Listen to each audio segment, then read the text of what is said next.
Well, greetings and welcome. Day 24, Christmas Eve. Thanks if you've been listening every day. Thanks so much for listening in. I just think getting the whole story of Jesus, the parables, the teachings, the healings, the suffering, the death on the cross, the coming back to life again is so important. And Luke tells it in a kind of a consistent, cohesive kind of way. So thanks so much for listening. Luke 24 begins in this way. But on the first day of the week, at early dawn, they came to the tomb, taking the spices that they had prepared. They found the stone rolled away from the tomb, but when they went in, they did not find the body.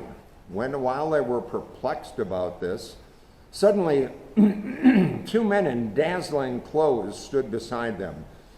The women were terrified and bowed their faces to the ground, but the men said to them, "Why do you look for the living among the dead?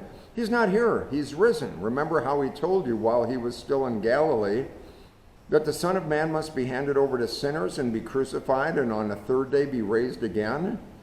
Then they remembered his words, and returning from the tomb, they told all this to the 11 and to all the rest. Now it was Mary Magdalene, Joanna, Mary the mother of James, and the other women with them who told this to the disciples. But these words seemed to them to be an idle tale, and they didn't believe it. But Peter got up and ran to the tomb, stooping and looking in. He saw the linen cloths by themselves. Then he went home, amazed at what happened. Now, on that same day, two of them were going to a village called Emmaus, about 7 miles from Jerusalem, and talking with each other about all these things that had happened.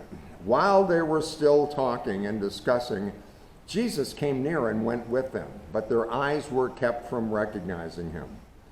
And he said to them, "What were you discussing with each other while you walked along?" And they stood still, looking sad. Then one of them, whose name was Cleopas, answered him, "Are you the only stranger to Jerusalem who does not know the things that have taken place there in these days?" Jesus asked them, "What things?" They replied, "The things about Jesus of Nazareth, who was a prophet, mighty in deed and word before God and all the people, and how our chief priests and leaders handed him over to be condemned to death and crucified him. But we had hoped that he was the one to redeem Israel. Yes, besides all this, it's now the third day since these things took place. Moreover, some women of our group astounded us. They were at the tomb early this morning, and when they did not find his body there, they came back and told us that they had indeed seen a vision of angels who said that he was alive. Some of those who were with us went to the tomb and found it just as the women had said, but they didn't see him." Then he said to them, "Oh, foolish of how you are, and slow of heart to believe all that the prophets have declared. Was it not necessary that the Messiah should suffer these things and then enter into his glory?" Then they still didn't recognize him at this time. Then beginning with Moses and all the prophets, he interpreted to them the things about himself in all the scriptures. As they came nearer to the village to which they were going, he walked ahead as if he were going on. But they urged him strongly, saying, Hey, come on, stay with us, because it's almost evening and the day is nearly over. So he went in to stay with them. When he was at the table with them, he took bread, blessed and broke it, and gave it to them. Then their eyes were opened, and they recognized him, and he vanished from their sight. They said to each other, "Were our hearts not burning within us when he was talking to us on the road, while he was opening the scriptures to us?" That same hour they got up and returned to Jerusalem, and they found the 11 and their companions gathered together. They were saying, "The Lord has risen indeed and has appeared to Simon." Then they told what had happened on the road and how he had been made known to them in the breaking of the bread.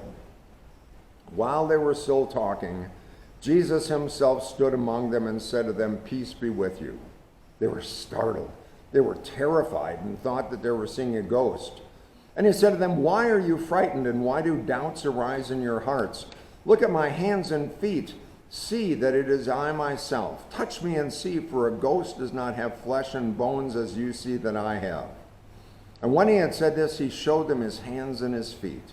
While in their joy they were disbelieving and still wondering, he said to them, have you got anything to eat?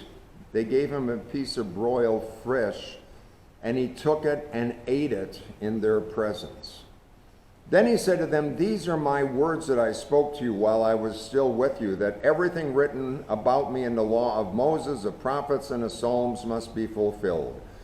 Then he opened their minds to understand the scriptures, that he said to them, thus it is written that the Messiah is going to suffer and rise from the dead on the third day, and that repentance and forgiveness of sins is to be proclaimed in his name to all nations, beginning from Jerusalem. You are witnesses of these things, and see, I am sending upon you what my Father promised. So stay here in the city until you have been clothed with power from on high. Then he led them out as far as Bethany, and lifting his hands, he blessed them. While he was blessing them, he withdrew from them and was carried up into heaven. And they worshiped him and returned to Jerusalem with great joy, and they were continually in the temple praising God. Wonderful end. Luke has the ascension, Jesus ascending into heaven, kind of unique to Luke, and it's just a wonderful gospel. I hope it's blessed you during this time. Most of all, it's Christmas Eve, and I wish you the best Christmas blessing on your life and your relationships. I hope to see you sometime soon, Christmas Eve worship, whenever it might be, anytime in the coming days or weeks. You take care till then. I've enjoyed this journey with you. Bye-bye.